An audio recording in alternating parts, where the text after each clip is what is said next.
Përshëndetje të nderuar zonja dhe zotrim, përshëndetje të dashur miq. Sot do të vi tek ju me një histori shumë të dhimbshme, një e vërtet që Artina e ka shkruar dhe dëshiron të merr mendimin tuaj se si do vepron në këtë të vërtet. Nuk e di nga t'ja nis me këtë rrëfim, thot. Zemra më re fort edhe tani që po shkruaj, si në atë natë kur u zgjova nga gjumi e tronditur, me një ëndër të çuditshme. Vetëm për ta kuptuar më vonë që realiteti ishte edhe më i errët. Mbase, kjo nuk është një histori si të gjithë të tjerat. Mbase, kjo është rrëfimi i një të vërtete që më copton nga brenda. Një e vërtet që nuk di kujt t'ja besoj, sepse nuk dua të më quajnë të çmendur, por ndoshta jam e vetmja që po shoh qartë atë që po ndodh. Pak kohë më parë ndodhi diçka që ma ndryshoi jetën. Një pasdite, në shtëpi, po kaloja pranë dhomës së vllaut tim. Dera ishte pak e hapur. Doja vetëm t'i thosha që darka ishte gati. Por çfarë pash, më la pa frym. Ishte aty me gocën e hallës time dhe po putheshin në buzë, si dy të dashuruar, si të dy që nuk janë thjesht një familje. U tërhoqa nga dalë pa bërë zë, sikur nuk kisha parë asnjë gjë.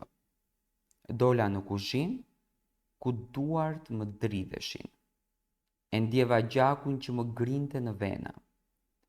U përpoqja të bindja veten se ndoshta ishte ndonjë lojë, ndoshta s'mund të jetë ajo që dukej, por mendja nuk më linte të qetë.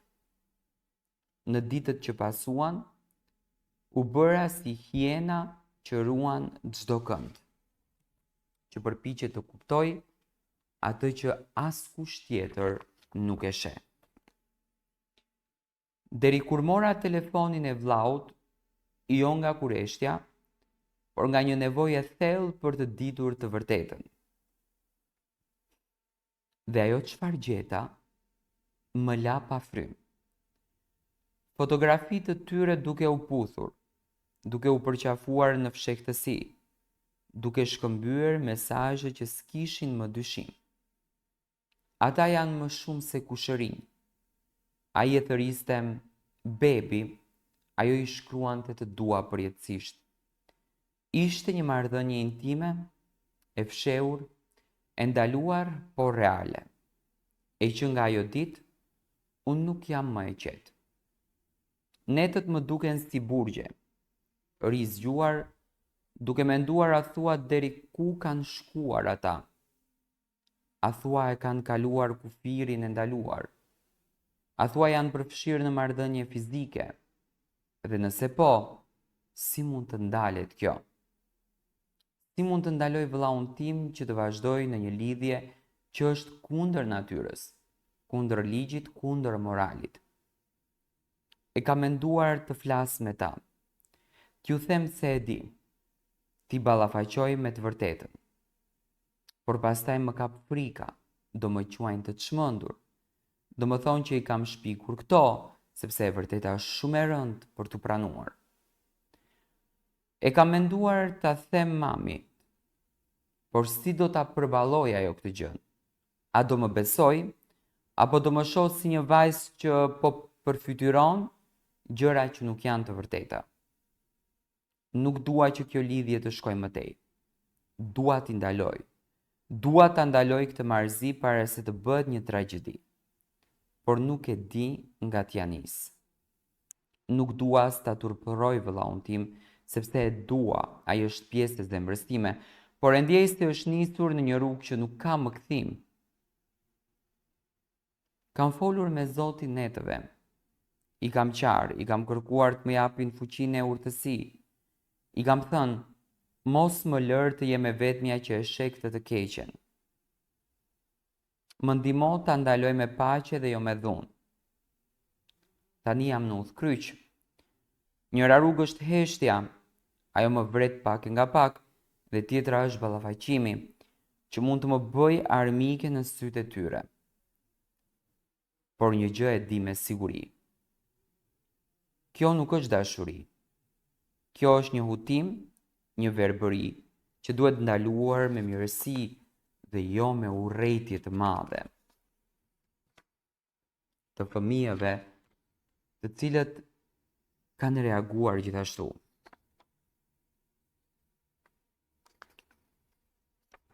Por mendoj të flas me gocën e hallës, t'i them me kujdes si një motër që i do të mirën. T'i them që e kuptoj se zemra ndonjëherë na çon në rrugë të gabuara, por ne jemi njerëz me mend, jemi njerëz me kufi. Nuk mund të lejojmë të shkatrojmë veten dhe familjen, dhe nëse ajo më kupton, do flas edhe me vllajin. Nëse jo, do më duhet të bëj hapin e dhimbshëm, t'i tregoj mamit. Jo për t'i dënuar, por për të mos lejuar që kjo marrëzi të shkojë më tej. Sepse po, më dhëm shpirti të mbaj këtë sekret, po më ha nga brenda, por s'mund të hesht më sepse vllai im ka nevojë për mua. Jo si aleate të fshehtës së tij, por si zë i arsyes që ndonjëherë ne humbasim kur verbohemi nga ndjenja që s'duhet të ekzistojnë. Nuk e kam menduar kur që të mbaja një sekret kaq të rënd në shpirt. Çdo ditë që kalon më duket sikur po mbytem në një det të ftohtë ku asnjë nuk më sheh, asnjë nuk më dëgjon. Të shohësh dy njerëz që i do kaq shumë duke bërë diçka që bie ndesh me çdo parim moral, është si të të vrasin ngadalë, por me buzëqeshje. E ndjej se nuk jam më e njëjta, nuk mund të buzëqesh lirshëm, nuk mund të përqafoj më vllain tim si më parë, sepse di një të vërtetë që më ndan prej tij si një mur i padukshëm. Çdo herë që ajo goca e hallës hyn në shtëpinë tonë, më shpon gjoksi.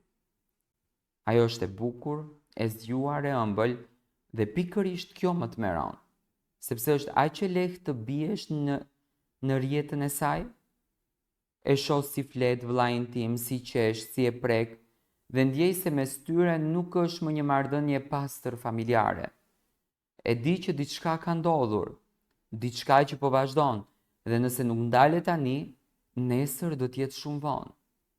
Ndaj çdo ditë mundohem të gjej guximin që të përballem, por më frikson ideja se mos humbas vllain, mos më sheh thjesht si një armikën e tij.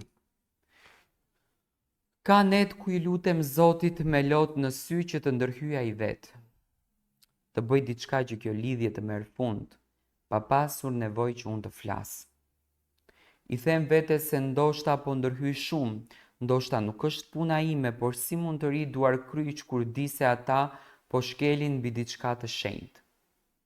Vllai im është ende i ri, i paformuar plotësisht, po ashtu edhe ajo. Ndoshta kjo është vetëm një periudhë hutimi, një pasion i gabuar që mund të shërohet me ndërhyrjen e duhur. Por atë do më dëgjon nëse flas, apo do më përjashtojnë nga jeta e tyre. Kam vendosur të flas, jo me zemërim, jo me urrejtje, por me dhimbje dhe dashuri. Dua t'i them gocës së hallës me fjalë të buta. E di çfarë po ndodh mes jush? Të lutem ndalo. Dua të lutem për mirëkuptim, për kthjellim, sepse në fund unë nuk dua të shkatroj askënd. Dua vetëm që ata të zgjedhin rrugën e drejtë, të pastër, para se kjo lidhje të shndrohet në një trup për të gjithë familjen. Në një barë që do t'i ndjek gjithë jetën. Unë jam aty jo për t'i gjykuar, por për t'i zgjuar nga ky mangth i verbër që nuk duhet të kështenisur kurrë. Kjo është historia e Artinës, e cila ka zburuar një lidhje intime të vllaut të saj me gocën e hallës, dhe për këtë gjë do ndihmën tuaj.